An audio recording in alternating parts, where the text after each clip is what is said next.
Hey, I'm Sam. And I'm Miguel. This is the Didn't Anyone Mention podcast. What do you got for me today? I guess, yeah.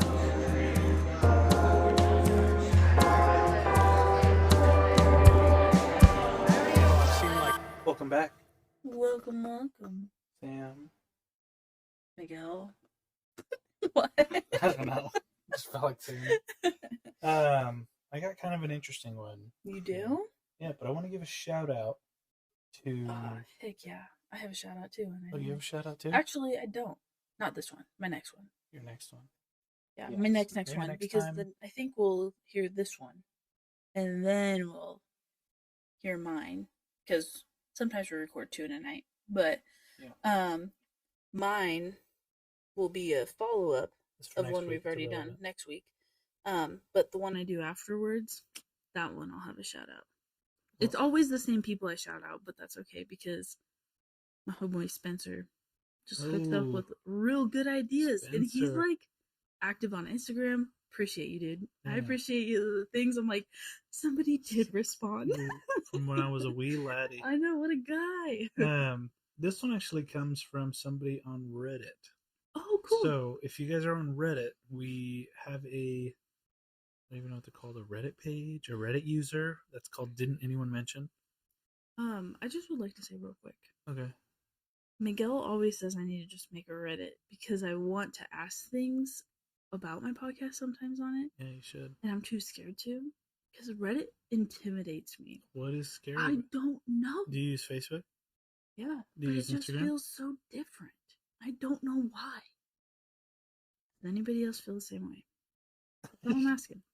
That's all I'm asking. I don't know. I'm just asking it for the crowd, you know? Like you use Twitter, or are you scared to use No, I don't like, I do not use Twitter. It freaks me out. Okay, well then I think you have your problem. You're a boomer. That 6 months really did me in, didn't it? So this one goes out to a Redditor that Reddity. A Redditee, yes, indeed. That talked about a story about the Pumwa. Pumwa? Yeah, it takes place in northern Idaho. By Kamei. You know that? Kamei. Yes, I want to say it's just outside Grangeville. Oh, one of those small towns? Mm-hmm. Oh, okay. It's kind of off the Nez Perce. Yeah, so Grangeville's like the middle mark between here and Moscow. Not really. Well, it wasn't the middle mark. It was like the point where we were like, oh, we're on the home stretch. Yeah, because it went like Grangeville, Lapway, Lewiston, Moscow. Yeah, I guess so. Not because I think Riggins is technically the exact midpoint, like hour-wise. Yeah, like Riggins or New Meadows. Yeah. They're like 30 minutes apart or something. Yeah, but like I'm pretty from sure Boise. From Boise, yeah. Because obviously that was our drive for a couple years there, so that's how I know relatively where everything's at. But Grangeville was always like, we're on the home stretch. Yeah, for either place for me. Interesting. Okay. That was like, for me, it was always New Meadows, and I think it was just because of the turn. Like if you're coming back from Moscow. Yeah. Like I think you pretty much straight shot the whole way. But you turn either left or right. Because technically we would never go through Grangeville. We'd hit that one random road. They have that closed now. No way. Yeah, I was up there a little bit ago, and I was like I was telling my coworker, I was like, "There's a shortcut." He's like, "Oh, the one that's closed now?" It's like I remember taking that, but they closed it down now. That sucks. You have to go through Grangeville. It really does. It doesn't add. No way. More than like 4 minutes. Like, it felt like it would save like 30 minutes. No way. Like maybe 5 minutes. I only think I drove through Grangeville once. It was the one time I came up and moved up there, and then I think the next time I went down, you're like, "What are you doing? You go through here." I'm like, "Okay, cool, I'll do that." And then I never went through Grangeville ever again. It was like Johnston Road or something like that. Yeah, I just remember I'd come up to it real quick though sometimes, and I was like, "Wow!" Yeah. And you turn. I actually have a wild story in the winter driving up there with one of my fraternity brothers that I'll tell at the end. Yes. Oh yeah, finally a story at the end. Yeah, story. We haven't had those yet. I know. So back on topic here. Whoa, call me out. Yes, I am. Okay, good. The Pumwa. Pumwa. So, I'll just go ahead and dive into it. This is from a Redditor, and he wanted, or I'm assuming it's a guy. I don't know why. I always do. I'm going to assume that it's a guy. But regardless, I'm going to say they, them. Because that's who I am these days. I'm a themmer. I'm a themmer. So, they wanted me to give them credit as the whistle pig. The whistle pig? Yeah. Did you tell them? I said, hey, can I use this? I'll give you credit. They're like, credit the whistle pig. Did you tell him, LOL, I have beef with whistle pigs? No. Because this will take 5 seconds, I promise. It always does. Miguel's life goal is to run over a whistle pig in a car. Yeah. I told him one time that you just run over them and they just kind of go, and he's like, I want to hit one so bad. Yeah. Or we took a trip down to California, and there was like a 2-hour stretch. Hundreds of them. And guess how many I fucking hit? Guess how many? Fucking 0. I tried. Yeah, he would swerve a little bit. For some reason, those little freaking road gerbils are fast. Those are fast over there. Those ones were fast over there. The ones out in the crack or something. The ones in Bruno were not as fast because I think that was technically Oregon that we were going through. I can't remember. But those suckers were quick. Okay. Okay, Whistle Pig. What does Whistle Pig have for us? Here's the story. Let me tell you about the Pumwa. She's one of those legends that stick with you, especially if you spend time in the canyons of Idaho, like the Snake River Canyon or any canyon in the mountains. Okay. Mm-hmm. The Nez Perce call her the Witch Woman of Craig Mountain and Joseph Plains. Craig, bam. Yeah. Sorry. But she's not just a witch. She's something older, something tied to the land itself. Mother Nature. Could be. The story goes like this. The Pumwa looks like an old woman most of the time. Bent over, wrinkled, probably not someone you'd look twice at, like a really old lady, frail old lady. Yeah. It's not nice to stare. You gotta respect your elders. But don't let her fool you. She's a shapeshifter. Dude, these freaking skinwalkers. Ooh. Actually, okay. I almost just said the whole word. I know you did. She's a shapeshifter. She'll sometimes change into a young woman, the kind who might wave you over or call for help. Other times, she takes the shape of a black cougar or a bobcat, stalking the shadows during storms or wildfires. Oh, spooky. Mm-hmm. And here's the thing. She doesn't just show up for no reason. She's dangerous. If you follow her, she'll lead you down to the canyons of the Snake or Salmon River, places so deep and wild, most people wouldn't go there willingly. I will say, with us just going to the City of the Rocks. City of Rocks. Yeah, City of Rocks. They weren't quite canyons, but I remember it was practically a canyon. Where I heard screaming there from like a bob. There's mountain lions in there. Yes, I know. If I heard a mountain lion scream, heebie-jeebies. Bro. But what I'm saying is, shit my pants. You could go down there. You could never get out. You don't know what's down there. Like, lure you down. You don't know what you're gonna get into. Yeah. Oh, that's spooky. I know, right? It's worse than getting lured into the woods, I personally feel like, because there's like because then you have to run back out, and you're probably like, you know what? It's not worth it. Well, and like you have like there's tree like you're like, oh, canyon is just rocks. But we went to a city of rocks, and there was trees and bushes and plants everywhere. Oh yeah. Ooh. So now, according to the legend, she wasn't always this way. She's one of the first peoples, the daughter of Coyote himself. Wow. Coyote's a trickster, the creator in Nez Perce stories. Apparently, the Pumwa got kicked off the Camas Prairie, which is by Kamei, because she helped the witch capture all the salmon near Heart of the Monster. That's a sacred place in Nez Perce mythology. So I have a picture of it that I'll show you here in a little bit. It's kind of cool. Mm-hmm. It looks like I can see why it's called Heart of the Monster, because it looks like a hill coming out of nowhere. Oh. I'll show you. So Coyote, her father, wasn't having it after because she stole all the salmon. Yeah, she took all the salmon. Well, yeah, because it creates famine and everything. Right. Her father wasn't having it. He banished her to the Salmon River Canyon, down near Rock Creek, where the cave peoples live. I don't have a whole lot about the cave peoples, but they're not human. I think of them. So I'm thinking about cave. So, you know, I'll pause. I'll keep my thought into myself. They're not humans. Think of them as ancient magical beings tied to the land. It's down there in the caves where she learned immortality, magic to keep herself alive forever. But there's a catch. She has to bring people to those caves as sacrifices to keep her immortality going. Everything has a cost. Right. And that's where things get real. Can I comment about the cave people? Give me a second. Okay. The Pumwa uses storms, fires, and blizzards to push people towards the canyon bottoms. It's like she controls the chaos, guiding you where she wants you to go. Okay, you can go ahead now.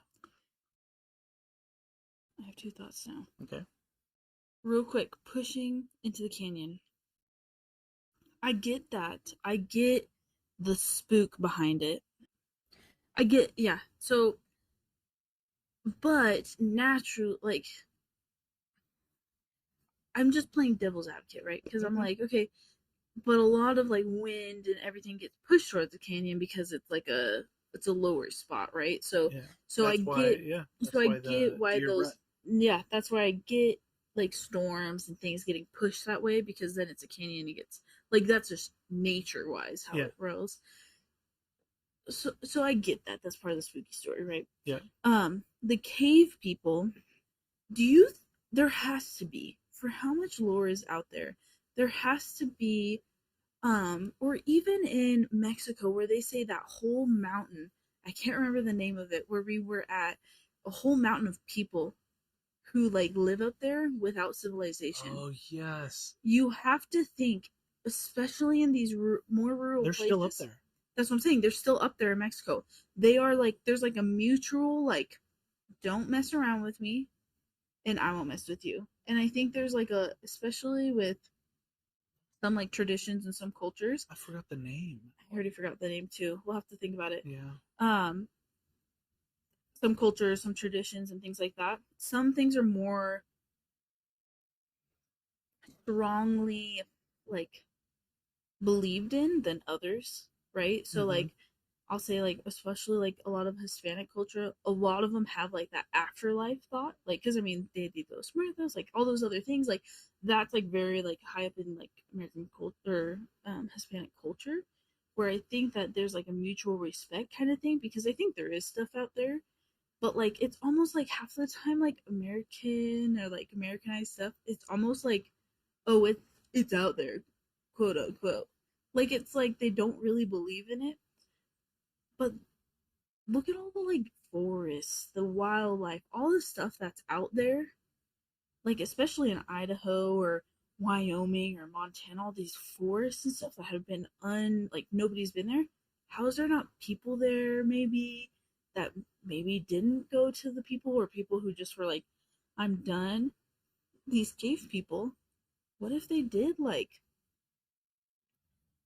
they were people at one point, but Miguel and I have talked about adaptation, evolution. What if those people kind of morphed into something else because they're surviving in a different way than we are? Do you see what I'm saying? I see what you're saying. So these cave people that you're oh, they're unhuman. They're not real. Maybe they were humans at one point, or they're souls that are stuck in a place that maybe was a big thing, that it was maybe with the how they're connected to the earth or something. I don't know, but I could see and there's even scary stories about how there's people who just get all creepy and demented because they were out in the forest having to survive. Then you look at these shows that we watch that are Lost or Alone, where people get genuinely loopy. They start tweaking. They start losing it when they are not around civilization. I think that shows you how we need civilization to survive. But then you think about what if people are out there hiding in the mountains? There's a theory. I can't remember who thought of it, but there's a theory that humans, when the ice age happened, that they went underground, and that why wouldn't they? Some of us didn't come back up. Well, think about the cave systems we have. I would never go caving. Also, that is one thing. I just got shivers thinking about it. Oh, I get I get a little gag in my throat because it freaks me out, dude. To think about having not being able to get out for air. The best part about it is that you don't have to do it. I know, that's what I'm saying. And people we're like the catacombs. People go down there. I was telling you about how people live down there. Yeah. But that's where. Why wouldn't we? There's air pockets in there. It's creepy. Yeah, but anyways, yeah, that's what I'm saying is you never know. Technically, there could be these. They're like, oh, they're the cave people, but they're just like you just said, cave people. And if they had to go underground because of the ice age, yeah. When the ice melts, they have an opening, so yeah, they're just out there. It's a thought. But immortality. Right off the bat, do you believe in immortality? Maybe not in the sense of being in the same body. Oh, okay. What do you mean by that? Maybe harvesting souls. What do you mean? I guess I've never thought about it this hard, but not in the sense of you can just live forever in the same body. But you would have to take on that next body or something? Possibly. I guess I haven't seen how that looks. How would you have seen? Yeah, I don't know. But if I had to guess, since your body's just always in a constant state of decay. Yeah. It always is. That even with immortality, it doesn't make sense for you to be in the same body forever. But it makes sense to take other bodies and maybe steal their consciousness or take over.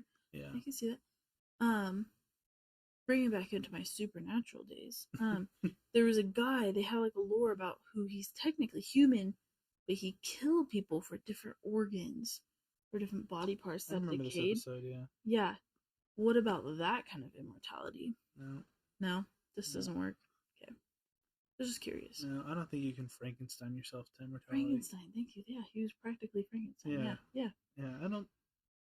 In my mind, that doesn't work. Even with modern technology? We're not that modern. But you can. Yeah, you're right. Yeah. But anyways, okay. Okay, where were we? So, she controls chaos. Yes, she is chaos. So she is the Scarlet Witch. Yeah. Yeah. So the Whistle Pig heard some wild stories about her. Oh. Stuff that is a little creepy. A couple firefighters that they know have maybe seen her during the fire seasons. Dude, first off, you're risking your life out here, and then you gotta run into this girl? Yeah.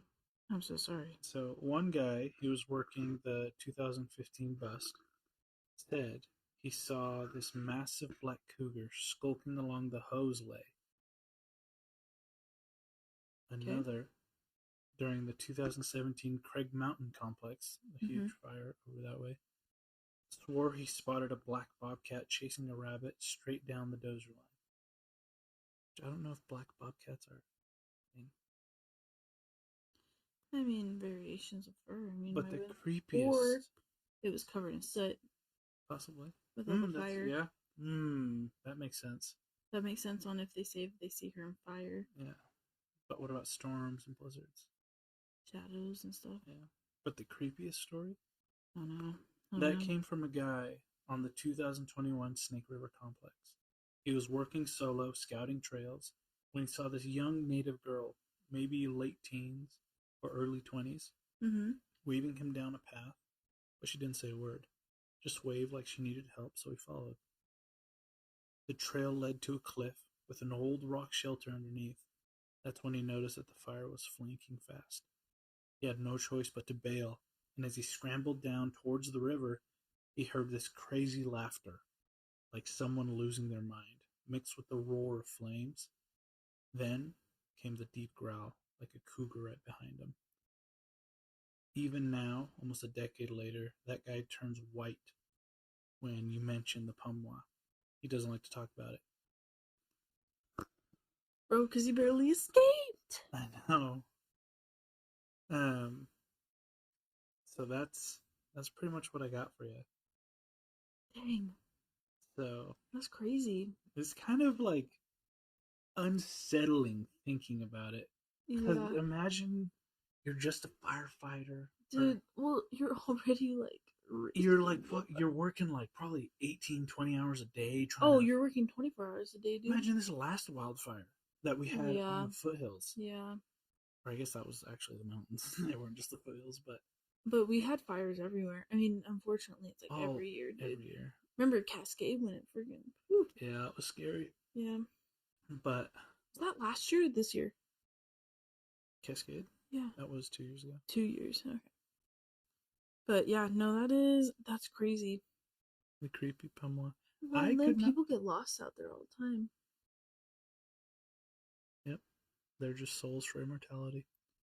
Dang. I don't even know if immortality, but even if it's her ghost just continuously doing it. Mm-hmm.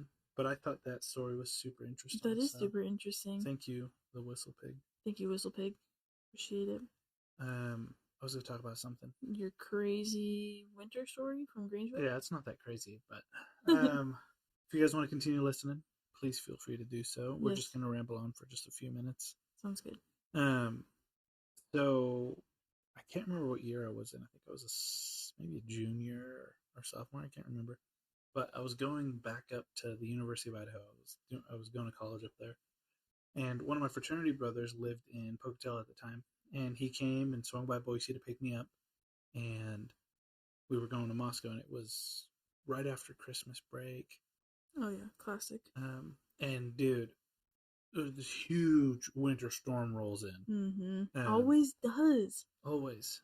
Dude, it was... I remember we got to not even McCall, but around Horseshoe Bend, and there's a tree on one of the bends that I look at, and we almost slid into that tree.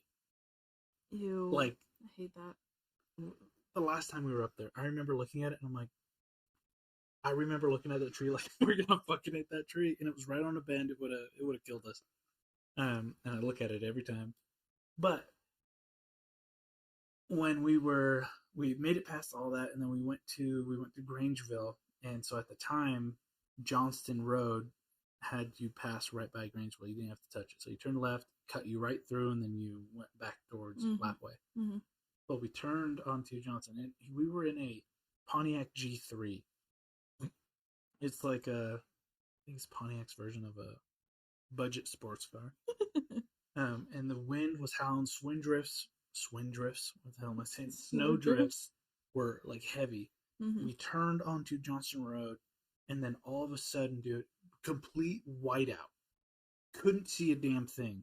All you could see were the black posts. The road, gone. Couldn't see it. Wind was going from left to right so hard. I couldn't... I was like, should we just stop? But if you just stop, you're just stuck there. Yeah. Right? So I'm like... So we just kept pushing along. And my fraternity buddy's like, oh, fuck. And I remember, dude, I don't even know how the fuck we got through it, but literally all you could see were the black posts marking people's property. The road was gone entirely. And we just kept driving through it all. Jeez. And then you just got to the road and you were like, cool. No, that was the whole way to Moscow. Oh my gosh. No. That's so awful. Yeah. It's not that crazy, but like it's a core memory. I wouldn't doubt it. That was... And then he was smoking weed the whole time. My God. Yeah. I can't believe... Sometimes you tell stories, I'm like, how did you survive? I don't know. You're like, that's a question we all wonder. And there was something else I was going to tell you that we were going to circle back to. Oh, I was going to show you the heart of the Fiti. The heart of the monster. The heart of the monster. Yes. I want to see it. Let's see if I can pull it up. Yeah, because that is, well, random. Right? It looks kind of funky. It's like dead too, or like Yeah. there's no like life on it. Yeah, I'll send it to Sam and she'll put it on the Instagram. But to close us out here, a couple questions for you.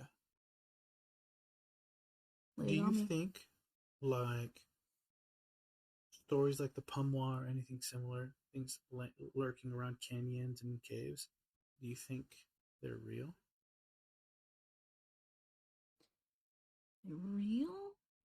I don't know if I believe in their whole story. Like, I do and I don't. Like, I think there's bits and pieces of it because there's so many of them, so many places. Yeah. But I also get like we also like make some like imagination a little bit, like to kind of keep us safe as like a survival tactic. So I would say yes. Gut instinct has a yeah. But I don't know if like the whole story like is true, right? Like, because then it's like, oh, and then she had one crooked finger that she pointed at every, like it's like I guess sometimes it gets a little the details, not the details, but like the gist of it. I think I do. Okay. Last question: if you found yourself in the middle of a wildfire or a storm and saw the Pumwa, a bobcat, or a native young woman, would you follow her? No. Or would you trust your instincts and just run? No. I've seen enough scary movies, seen enough stuff. If you ain't hustling, I'm not hustling for you, bro. I'm not. You need to be hustling out of there. She's like in the fire. She's like, please. I'm like, why are you there? Sucks to suck, bubba. I love to say sucks to suck. I practically trademarked that. Patent it, pending, Sucks to suck is something I say all the time. Sucks to suck. If you're out there, I'm sorry, but like, if you're like on my way, need a little bit of help, I'll help you.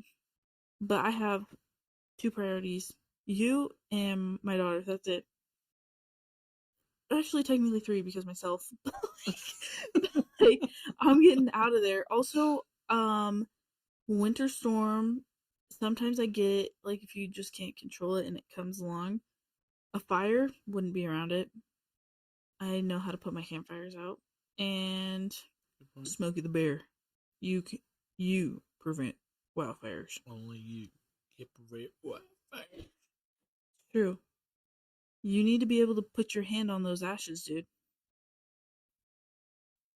Just saying. If you're gonna make a fire out in the freaking woods, put it out. Yeah, don't be that dumbass that makes a freaking campfire or like a wildfire. Imagine being that person. Come on. They're the kind of people. You don't want to wait another 30 minutes or whatever because you want to go home? Should have put your fire out 30 minutes earlier. Yeah, because now you owe $2.5 million to the federal government. Also, like, you're messing up the freaking. I know, because we do control fires and stuff like that. Like I know we do. Yeah, but like, so I know. So when people are like, oh, wildfires are natural, they are to a point, right? But when it's like a man-made fire that causes a wildfire, like, bro, come on, put your freaking fire out. Yeah. Come on. If it's like a lightning storm and it happens, okay, I see that. I see that, and obviously we want to prevent. Like, we try to put it down because we have people living there and la di da. But like, it's crazy to think of. Imagine being like 2,000 years ago, and all of a sudden there's a lightning storm that rolls through, and then out of nowhere the red rose comes out, and it's like this ginormous fire on the whole countryside. Yeah. Well, and at that point, you would just have to hope for the best and hope for rain. It's just what happens. Yeah, but like so like natural starting wildfires, I'm like, yeah, it really sucks, and we should be able to get a hold of it. But like realistically, that's like what nature had like kind of intended. But when it's some dumbass lighting fireworks off, oh, that makes me so. It makes me mad. Or people that don't know how to like hang their trailer hooks right, and they're just dragging. Like that one day, they were going along I-84. Some dude didn't have the hooks on his trailer. Yeah, so the metal was just like sparking, creating fires all along the freeway. Fucking dumbass. Like, just take the extra 5 seconds to check and make sure that it's hooked up. Seriously, what a dumbass. Yeah. People that throw cigarettes out their window. Yeah, those drive me crazy because that is 100% preventable. Yeah.